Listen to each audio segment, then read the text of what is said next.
Leopold the Lion.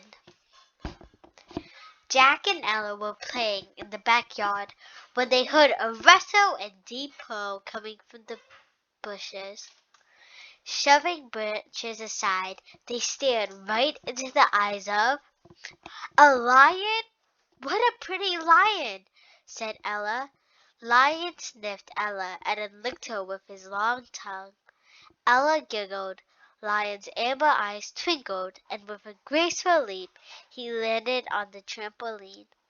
Jack and Ella watched as Lion performed somersaults, twists, and backflips. When the sun dipped behind the oak tree, Ella whispered to Jack, "Can we keep him?" It wasn't hard to get past Mom, and it wasn't hard to get past Dad. They were halfway up the stairs when Grandpa muttered, "Doesn't look like a little cat to me." Jack and Ella knew what they were supposed to do. They fed him, made sure he had plenty to drink, played with him, and gave him a bath. Lion had a ferocious appetite. Jack and Ella were always rummaging through the cupboards and the refrigerator in search of food. It wasn't hard to get past Mom, and it wasn't hard to get past Dad. But Grandpa always had something to say. Cats like meat, not munchies. Fall arrived with a new schedule. Every day before Jack and Ella left for school, they made sure Lion had enough to eat and drink, and Lion stayed busy while they were away. Jack and Ella hurried home after school every day, eager to play with Lion. At first, Lion would run to greet them, playfully knocking them down and showering them with big, wet lion licks. After a while, Lion stopped greeting them.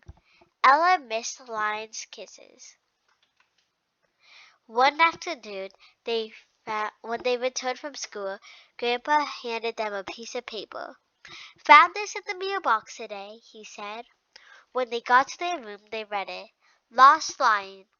His name is Leopold, and he loves trampolines. If found, return to the circus." Ella crouched down next to Lion.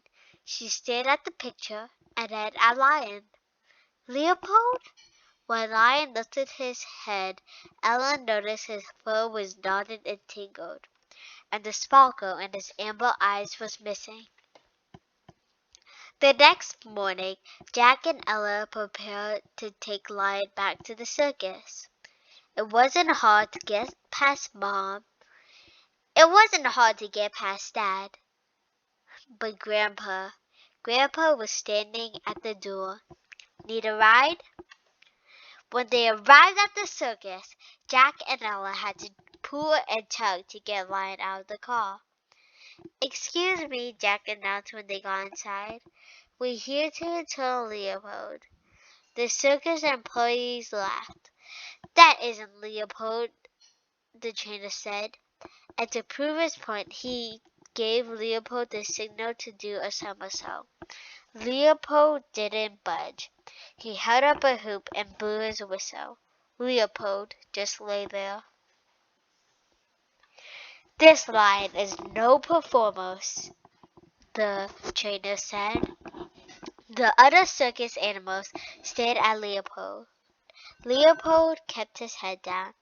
"Yes, he is!" Ella cried.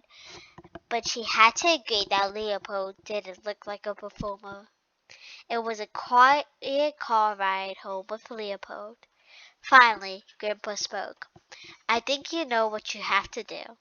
Jack and Ella looked at Leopold and nodded. They fed him lots of healthy food. They made sure he had plenty of water to drink. And every day they took him outside to play.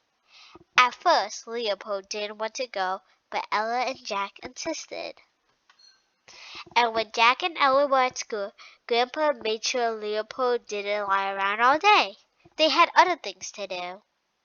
Before long, Leopold's mane was shiny. He held his head up proudly, and once again his amber eyes sparkled, especially when he was performing for everyone at Jack and Ella's backyard circus. Okay, guys, I hope you enjoyed this read aloud, and if you did, please like and subscribe for more. Bye, everyone!